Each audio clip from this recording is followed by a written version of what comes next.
우리에게 주시는 하나님 말씀은 요한복음 10장 1절에서 10절 말씀입니다. 내가 진실로 진실로 너희에게 이르노니 문을 통하여 양의 우리에 들어가지 아니하고 다른 데로 넘어가는 자는 절도며 강도요 문으로 들어가는 이는 양의 목자라. 문지기는 그를 위하여 문을 열고 양은 그의 음성을 듣나니 그가 자기 양의 이름을 각각 불러 인도하여 내느니라. 자기 양을 다 내놓은 후에 앞서가면 양들이 그의 음성을 아는 고로 따라오되 타인의 음성은 알지 못하는 고로 타인을 따르지 아니하고 도리어 도망하느니라. 예수께서 이 비유로 그들에게 말씀하셨으나 그들은 그가 하신 말씀이 무엇인지 알지 못하니라. 그러므로 예수께서 다시 이르시되 내가 진실로 진실로 너희에게 말하노니 나는 양의 문이라. 나보다 먼저 온 자는 다 절도요 강도니 양들이 듣지 아니하였느니라. 내가 문이니 누구든지 나로 말미암아 들어가면 구원을 받고 또는 들어가며 나오며 꼴을 얻으리라.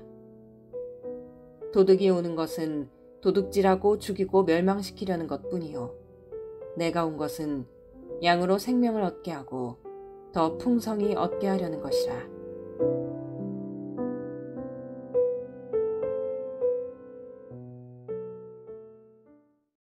요한복음에서 예수님께서는 7개의 에고 에이미를 말씀하여 주십니다. 주님이 직접 자신의 정체성과 사역에 대해 알려주신 에고 에이미의 내용은 다음과 같습니다. 6장에서 나오는 나는 생명의 떡이다. 8장에 나오는 나는 생명의 빛이다. 10장 7절과 9절에 나는 양의 문이다. 10장 11절과 14절에 나는 선한 목자다. 11장 나는 부활이요 생명이다. 14장에 나는 길이요 진리요 생명이다.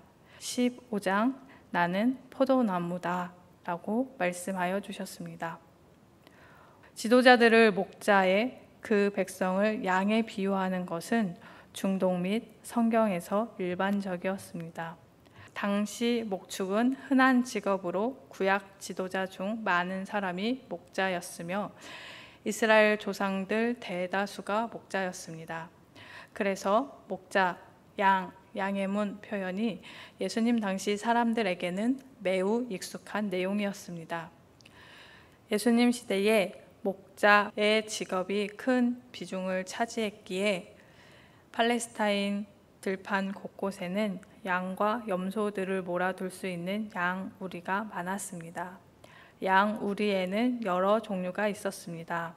집에서 멀리 떠나 있거나 산간 지방에 있을 때 목자들이 임시로 억센 가지 등으로 울타리를 세워 양들이 밖에서 잘 수 있도록 만든 임시 우리가 있었습니다. 팔레스타인에는 동굴이 많이 있습니다. 이 동굴에서 조금 떨어진 곳에 돌을 쌓아 둥글게 울타리를 만들어 동굴과 연결시킴으로써 폭풍이 치는 날이나 밤에 양들을 동굴에 들어가 있도록 하였습니다. 동굴이 없는 곳에서는 양을 보호하는 요새로서 양우리를 지었는데 돌을 쌓아 벽을 만들고 비바람으로부터 보호하기 위해 지붕을 만들어 덮었습니다. 이런 양우리의 경우에 밖으로 나갈 수 있는 아치형의 문이 있고 바깥쪽에 넓은 울타리를 하나 더 세웠습니다. 그리고 벽 꼭대기에는 강도나 다른 들짐승이 들어오지 못하도록 날카로운 가시 덤불을 세웠습니다. 그래서 날씨가 좋을 때는 밖에 울타리 안에 양들을 모으고 혹 날씨가 흐리거나 추운 날에는 지붕과 벽이 있는 울타리 안으로 양들을 몰아 보호하였습니다. 한편 양우리에는 별도로 문을 만들어 세우지 않았고 보통 아치형의 출입구만 만들었습니다. 그래서 밖에서 자야 할 경우에는 목자들이 문 대신 출입구에 누워 양우리를 지켰습니다. 출입문을 가로막고 잤던 것입니다. 또한 양 우리에 들어갈 때도 양들이 빽빽하게 모여 있을 때 목자는 양 우리 출입구에 서서 양들의 이름을 하나하나 부르며 들여보냄으로써 나고자가 없는가를 다시금 확인했습니다. 이렇듯 양들은 목자를 통해서만 양 우리를 출입할 수 있었습니다. 목자가 자신의 양떼를 돌보듯이 선한 목자 예수님은 자신의 양떼, 즉 자신을 따르는 자들을 돌보아 주십니다. 에스겔 34장에서 거짓 목자들을 혹평하고 참 목자가 와서 하나님의 백성을 돌보시며 이끌어 주실 것을 말씀했습니다. 에스겔에서 말하는 거짓 목자들은 이스라엘의 악한 지도자들을, 목자는 메시아를 뜻했습니다. 오늘 본문 1절에 절도와 강도의 표현이 나옵니다. 유대 율법은 절도를 강도와 구분해서 사용했습니다. 도둑은 어떤 장소에 침입하지만 강도는 흔히 광야에 살면서 지나가는 사람들을 공격했습니다. 목자는 이 두 종류의 적에게서 양을 빼앗기지 않도록 계속 지켜야 했습니다. 진짜 목자는 문으로 들어가지만 도둑과 강도는 다른 데로 몰래 들어갑니다. 도둑과 강도는 번듯이 문을 놔두고 담장이나 울타리를 기어오릅니다. 어디로 들어가는지만 보아도 목자인지 도둑인지 알 수 있습니다. 고대 중동의 목자들은 자신의 양 하나하나에 이름을 붙였고 양들은 자기의 이름에 반응했다고 합니다. 양이 목자의 음성을 듣는다는 것은 택한 백성이 하나님의 아들 그리스도의 말씀을 알아듣는 사실을 비유합니다. 택한 백성은 그 목자 되시는 하나님의 말씀을 알아듣고 모이는 법입니다. 사람이 하나님의 양을 자기 힘으로 만들 수 없습니다. 온 천하의 모든 세력과 능력을 가지고라도 하나님의 양 하나를 만들지 못합니다. 하나님의 양은 오직 영원 전에 하나님께서 예정하신 뜻대로 하나님 자신이 이루어 놓으신 백성입니다. 그러므로 오직 하나님의 말씀으로만 그들을 모을 수 있고 또한 완성시킬 수 있습니다. 그 양떼와 목자는 특별한 관계를 형성하고 있었습니다. 참 목자의 특징은 자기 양떼를 알아볼 뿐만 아니라 그들의 이름을 부르며 그들을 풀밭으로 인도한다는 것입니다. 낯선 이들과 양떼 사이에는 그러한 인격적인 관계가 있을 수 없을 것입니다. 양들은 시력이 너무 나빠서 방향 감각이 없다고 합니다. 그래서 앞에 야생 숲이 있는지 낭떠러지가 있는지조차 구분 못하고 무조건 걸어 들어간다고 합니다. 그래서 양은 반드시 목자 또는 양치기가 옆에 있어야 생존할 수 있습니다. 이렇게 시력이 안 좋은 양이 앞장서면 큰일입니다. 그래서 우리에서 양이 모두 밖으로 나오면 목자는 앞서가고 그의 음성을 아는 양들은 뒤따라갑니다. 양은 아무나 따라가지 않습니다. 낯선 사람을 따라가는 법은 없습니다. 그의 목소리를 알지 못하기 때문에 따라가기는커녕 도망가는 것입니다. 주님은 7절에서 양의 문이다 라고 하셨습니다. 양 우리를 들어가려면 단 하나뿐인 문을 통과해야 합니다. 양의 문이라는 것은 하나님의 백성이 영적 세계에 들어갈 수 있는 길을 가리킨 것입니다. 그것은 곧바로 하나님 아버지에게로 인도하는 통로를 의미합니다.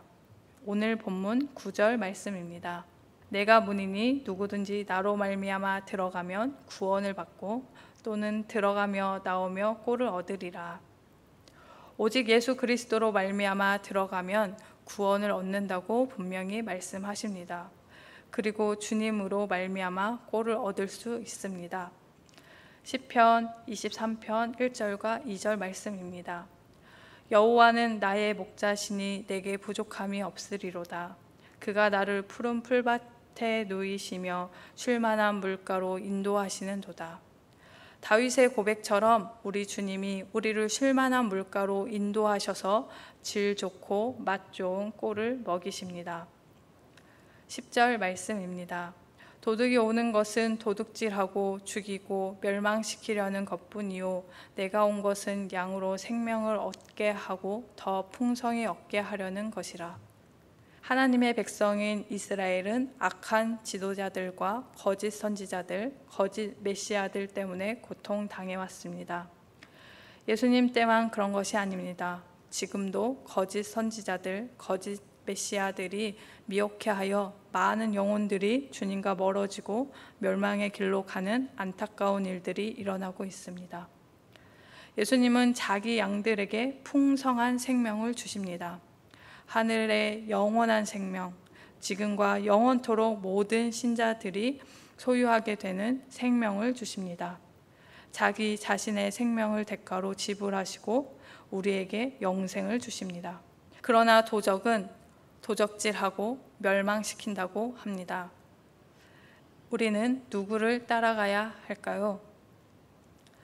예수님께서는 부모에게 버림받고 종교 제도에 의해 거부당한 소경에게 완전한 생명을 주셨습니다. 그리스도인들의 삶은 고통이나 어려움이 전혀 없는 삶이 아닙니다. 그러나 폭풍 가운데서도 평온함을 가질 수 있는 것은 생명 자체이신 예수님께서 우리를 이끌어 가시기 때문입니다. 생명을 앗아가는 도적들은 멀리하시고 풍성하고 완전한 생명을 주시는 예수님께 나아가시길 바랍니다. 그분께로 나아가면 여호와 하나님께로 나아갈 수 있습니다. 예수님께 생명을 얻으면 폭풍 가운데서도 그 중심에 평온함을 얻을 수 있습니다. 오늘도 생명의 근원 되시며 우리를 지켜주시는 주 안에서 평온함을 누리시는 한 날 되시기를 축복합니다.